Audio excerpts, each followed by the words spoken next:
Cease fire वाला दावा जाहिर है जो ऑपरेशन सिंदूर के समय किया गया, ऑपरेशन सिंदूर समाप्त करने को लेकर ट्रंप ने कई दावे किए, कई मंचों से किए, और जाहिर है भारत की संप्रभुता को एक तरीके से ये मंजूर नहीं है, और इसलिए क्या इसके संदर्भ में भी कोई बातचीत, फाइनली कोई सद्बुद्धि अमेरिका को भारतीय जेट मार गिराने के दावे जो ट्रंप के थे, जाहिर है उससे भी तकलीफ हुई, क्या उसके संदर्भ में भी अब यहां से कोई कोर्स करेक्शन दिखाई देता है? टैरिफ विवाद, टैरिफ को जिस तरीके से दुनिया की बाहें उमेटने का एक जरिया बनाया हुआ है डोनाल्ड ट्रंप ने, क्या उसको लेकर भी कोई ऐसी बात होगी जो आज के बाद ये दिखाई दे कि 10 फार नो फर्दर कम से कम इस तरह की चीजों में हो? अप्रैल 2026 में ट्रंप ने भारत पर 25% टैरिफ लगाया, रूस से तेल खरीद पर 25% एक्स्ट्रा टैरिफ लगाया गया, बाद में यूनाइटेड स्टेट्स ने 50% से घटाकर कुल 18% टैरिफ किया। हालांकि उसमें आप जानते हैं कि वहां पर भी अमेरिका के भीतर भी इस बात को चैलेंज किया गया कि वो असल में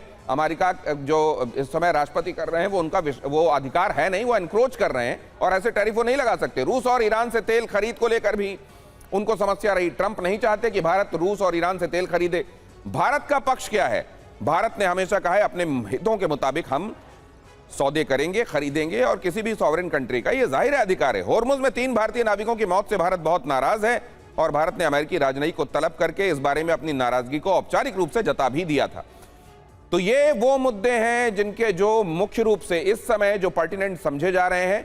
क्या यही होगा या इसके अलावा भी कुछ है महत्व का जो यहां छूट रहा है और जिनको निश्चित रूप से वहां उठाया जाएगा? सिंघल साहब, आपसे जानना चाहता हूं। आपने वैसे दिनेश काफी सही कवर कर लिया कि जो ट्रेड जैसा, क्योंकि व्हाइट हाउस से भी स्टेटमेंट आया है कि जो ट्रेड का जो इशू है वो एक मेजर इशू होगा डिस्कशन के लिए। तो जाहिर सी बात है ट्रेड टैरिफ दोनों के बारे में बातचीत होगी, क्योंकि प्रेसिडेंट ट्रंप का इरादा है कि भाई एग्रीकल्चर और डेयरी सेक्टर वगैरह को हम भारत खोल दे, जो कि भारत की रेड लाइन है। आई थिंक प्राइम मिनिस्टर जो है, प्राइम मिनिस्टर मोदी उनको जो है वो बताएंगे कि भाई हमारी रेड लाइन है, हम इसको नहीं मान सकते। एंड जब प्राइम मिनिस्टर मोदी जब फर्म होते हैं तो वो पूरी तरह से फर्म भी होते हैं, तो आई थिंक वो मैसेजिंग उनको प्रेसिडेंट ट्रंप को बहुत क्लियरली दी जाएगी। वो कितना समझेंगे वो अलग बात है, लेकिन आई थिंक हमारे यहाँ से बहुत क्लियर करा जाएगा। दूसरा, ईरान गल्फ और शिपिंग का जो इशू है, जो आपने अभी बताया कि 2-3 भारतीय जो नागरिक हैं उनकी मौत हुई, बहुत गलत हुआ जो हुआ, तो उसके विषय में भी क्योंकि भारत में बहुत रोष है उसके बारे में, तो प्रधानमंत्री जरूर उसके विषय में बातचीत करेंगे। और एनर्जी के बारे में बहुत ज़रूरी बात होगी, क्योंकि दोनों भारत की भी इच्छा है कि अमेरिका से हम डाइवर्सिफाई करें, गल्फ के ऊपर हमारी डिपेंडेंस कम हो। तो और वेनेजुएला के साथ हम ऑलरेडी ले रहे हैं, वेनेजुएला नंबर 3 बन गया है ऑलरेडी पिछले 2-3 महीने के अंदर, कि जो 3rd लार्जेस्ट एक्सपोर्टर बन गया हमारे को ऑयल के मामले में। तो उसके क्षेत्र में भी बातचीत होगी, क्लीन एनर्जी के बारे में भी मेरे ख्याल से बातचीत होगी। और सिक्योरिटी स्ट्रेटेजिक इश्यूज वो एक एरिया है, क्योंकि भारत जो आई थिंक दोनों का जो हमारे प्रधानमंत्री और राष्ट्रपति ट्रंप दोनों के विचार जो पैसिफिक के बारे में, इंडो पैसिफिक के बारे में काफ़ी मिलते जुलते हैं। और क्योंकि क्वाड को जो बढ़ावा दिया था वो प्रेसिडेंट ट्रंप ने बढ़ावा दिया था, उसको शिखर सम्मेलन बनाया था, लेकिन सेकंड टर्म में अभी उसको इतनी प्रायोरिटी उन्होंने नहीं दी है। तो मेरे ख्याल से उसको भी प्रधानमंत्री मोदी उनके जानना चाहेंगे कि भाई उनका क्या इरादा है। तो ये डिस्कशन मेरे ख्याल से इन एरिया में खास तौर पर मैं समझ रहा हूँ ये वो कोर एरियाज हैं जो आज टेबल पर रखे जाएंगे। और प्रधानमंत्री मोदी से मुलाकात के बाद EU president Ursula von der Leyen ने क्या कहा? प्रधानमंत्री मोदी से इतनी जल्दी फिर से मिलकर खुशी हुई। अभी जाहिर है जब भारत उनका आगमन हुआ था तब मुलाकात हुई थी और फिर से मुलाकात हुई, और इसको लेकर उन्होंने कहा कि जल्द दोबारा मिलने पर खुशी हुई है। इस साल के अंत तक फ्री ट्रेड अग्रीमेंट पर हस्ताक्षर करेंगे। उर्सुला वॉन डेर लेयन ने यह बात भी कही, सुरक्षा रक्षा सहयोग को भी मजबूत किया जाएगा। उर्सुला ने ये बात भी कही।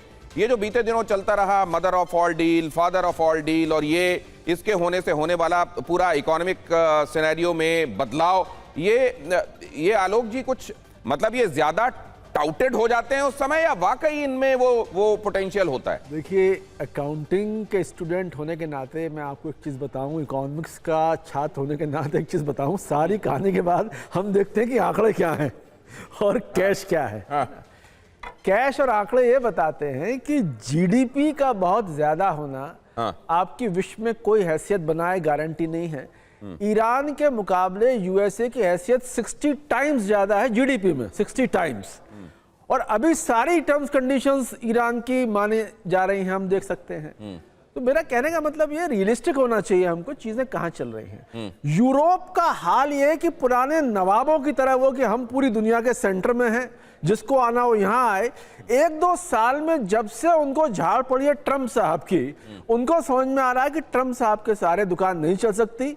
इंडिया को देखो, चाइना को देखो, सिंगापुर को देखो और एशिया की तरफ जाओ।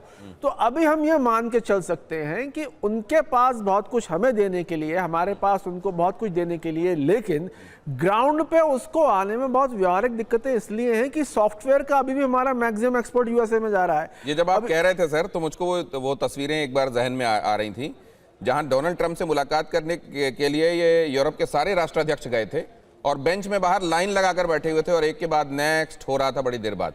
तो ये जो आप कह रहे हैं, मुझको लगता है आई एम द बॉस जो आज उन्होंने कहा एक बार फिर से उसको, लेकिन ये जो आप कह रहे हैं कि मोह भंग हुआ है अमेरिका से मोह भंग होना, मुझको लगता है डोनाल्ड ट्रंप भी इस बात को समझ रहे हैं कि वो जो कर रहे हैं उससे मोह भंग होना ही है। लेकिन क्या अमेरिका वाले मामले में टीना फैक्टर है क्या? सर देखिए, टीना फैक्टर अगर ना भी हो तो इसके अलावा रास्ता ही नहीं है। मतलब हस्बैंड के सहारे हमारी वाइफ की लाइफ चल रही है, हस्बैंड रहा ही नहीं, अब तो क्या करोगे, जिंदगी चलानी है ना। तो ये रियलाइजेशन बहुत फास्ट हो गया है कि अब उसके बगैर यूरोपियन देशों को, उसके बगैर और देशों को देखना पड़ेगा। और उस चक्कर में नॉन यूएसए वर्ल्ड, गैर यूएसए वर्ल्ड में हम कैसे एक दूसरे के साथ चल सकते हैं, ये रियलाइजेशन होता हुआ दिखाई पड़ रहा है। मतलब आप ये कह रहे हैं कि G7 में ये डिस्कस होना है कि कैसे G20 या ब्रिक्स फॉर दैट मैटर, इनको और कैसे मजबूती दी जानी है। एक्चुअली वहां पर ये बात ऑन रिकॉर्ड ना भी कही जा रही हो, ये बात हर समझदार देश की एम्बेसी में डिस्कस हो रही होगी कि भैया ये एक बहुत बड़ी खबर है। और बहुत बड़ी बात जो आलोक पुराणिक जी कह रहे हैं कि अमेरिका ने इस तरीके से कुछ अब बीते दिनों में अपनी कह लीजिए हरकतें डोनाल्ड ट्रंप ने दिखाई हैं कि हर जगह ये डिस्कस हो रहा है कि ये बताइए कि अल्टरनेटिव क्या है अमेरिका के अलावा। और इसी पर मैंने पूछा कि टीना फैक्टर है क्या, there is no alternative. America के मामले में उन्होंने कहा कि हस्बैंड भी नो अल्टरनेटिव के तौर पर ही देखा जाता है किसी की जिंदगी में, लेकिन नहीं होता अगर, तो जिंदगी तो फिर भी आगे चलती है ना। महत्वपूर्ण बात आपने कही है।